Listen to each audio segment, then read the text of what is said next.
you say? What's an acceptable number of people? No, seeing warm bodies in seats makes me happy. All right. Ben, not the way you wanted to win, but how tough was Gael for those 3 sets? Yeah, all the way into the 4th set, obviously the guy's really, really tough. He was playing at an extremely high level, and honestly, when he started to get tired, he started playing better, serving better. He was painting lines with the forehand and the backhand, just ripping the ball. One of those dangerous moments that you see him in where you're not sure if he's okay, if he's not okay, if he's trying, but he's hitting a lot of winners. So, yeah, difficult one, but obviously not the way you want to win it. Happy with the way that I fought for those 3 sets and then getting an early break in the 4th. But, yeah, obviously a legend of our sport and hopefully a quick recovery for him. Any questions? Spoke very warmly about you afterwards and said it was difficult for him to play against someone that he liked so much. Was it difficult for you? Yeah, it's always tough. The little kid in me always wants to see Gael win. I always want to see him hit the highlight shot and trick shot. It's like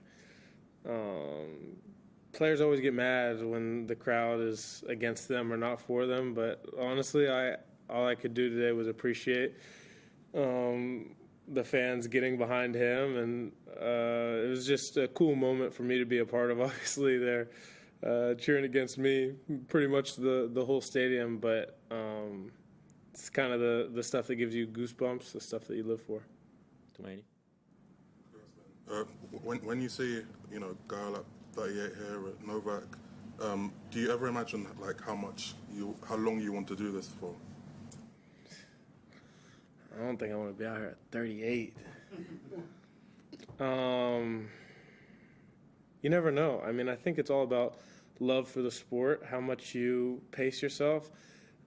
Gail's given me a few pep talks over the last 2 years, just at certain times, whether I was playing great and doing well and playing a lot, or maybe it was that 2023 run where I lost a lot of matches in a row or lost early in a lot of tournaments in a row.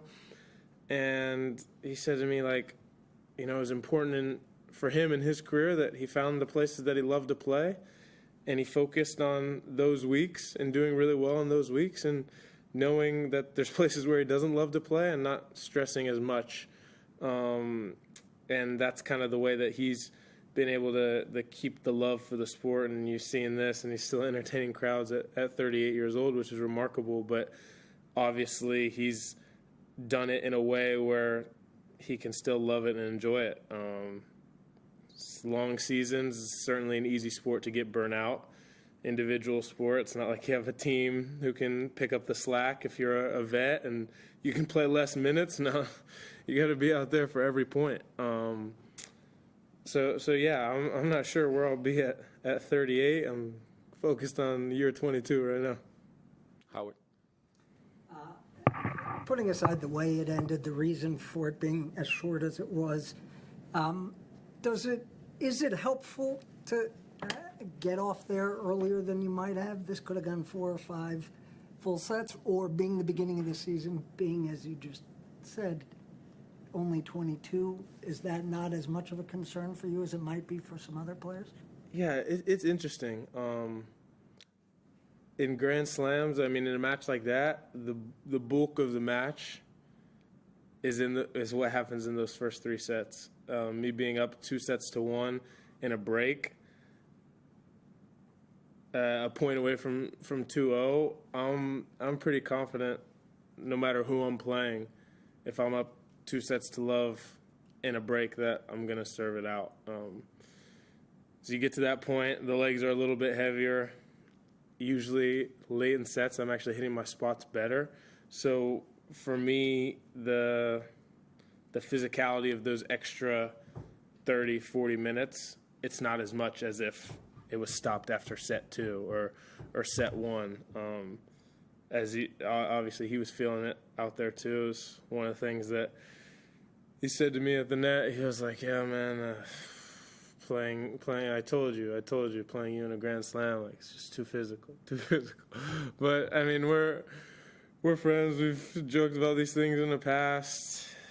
He always tells me that if we play 2 out of 3 sets, he's gonna chop me. But 3 out of 5 could get tricky because I think that I do some things on the court that can make it physical for the guy I'm playing against, especially if they're not a super tall guy.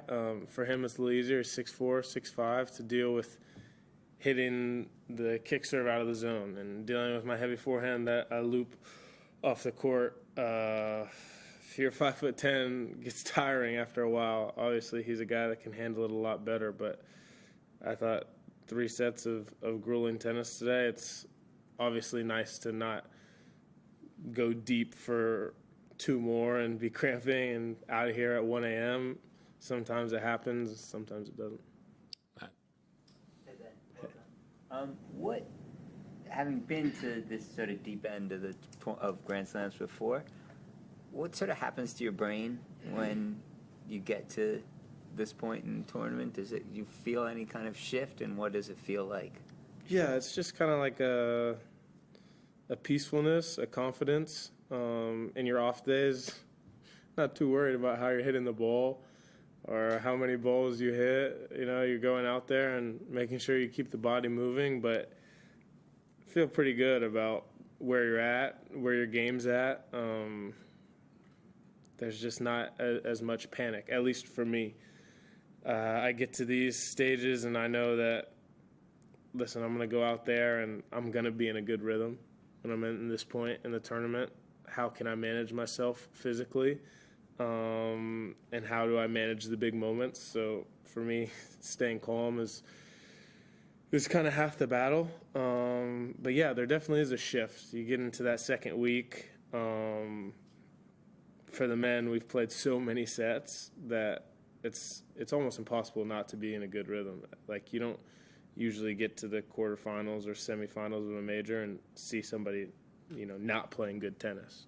I mean, every once in a while nerves become a factor, and for parts of matches, guys can't play well, but for the most part, you're very, very grooved at this point. Last 3. There was a slightly awkward moment on the court afterwards when you were being interviewed, and you were asked whether Gael felt like, he could be your dad, and you made a comment about, is that a black joke? Did you take it as a racial comment, or was it, you were laughing at the time? No. The guy just said, man, he's old enough to be your dad. And then he made a comment like, oh, maybe he is your dad. And so, I mean, probably just a stupid comment that I shouldn't have said, but I thought it was funny in the moment. I hope the guy didn't take it in any sort of way. I know that my dad thought it was pretty funny. But yeah, I guess I apologize for that. But no, I didn't take it anyway. I know he didn't. He probably didn't mean it anyway to me. I hope he didn't mean it in any way like that. But yeah, guess I should probably just keep my mouth shut more. Paul. Congrats, Ben. Obviously, a match like today, stakes are very high, pressure's on, but particularly in someone like Gael, do you allow yourself to enjoy the match during the match, or is it more at the end you think, wow, that was really fun?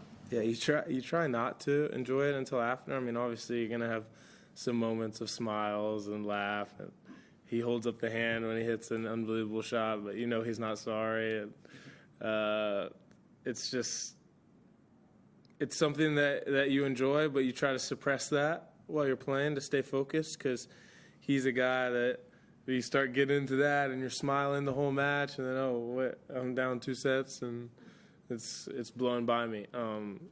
So he's definitely a guy you got to stay locked in. I think that one of the things that he also does best, which clearly he was not fully 100% today, and towards the end of the match really gassed, but sometimes he looks real tired, and you could be serving to him and he's got his hands on his knees, and then you serve a bomb out wide and he's reflexed it and he's in the other corner and he's passing you, and you're like I fell in the trap. So it's a tough, kind of tricky back and forth. Obviously that's his way of dealing with being tired on the court, but he plays it up sometimes, and I think that like he's got more in the tank than he shows at times. Obviously, that wasn't the case towards the end of the match today. It was real, but I think that's one of the things that he does the best on court that makes it tricky. Last one, Howard.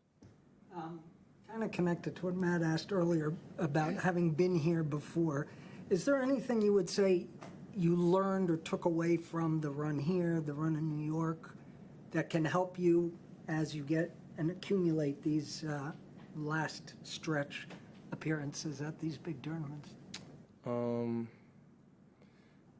Yeah, for me, it's like it's a sense of urgency. It's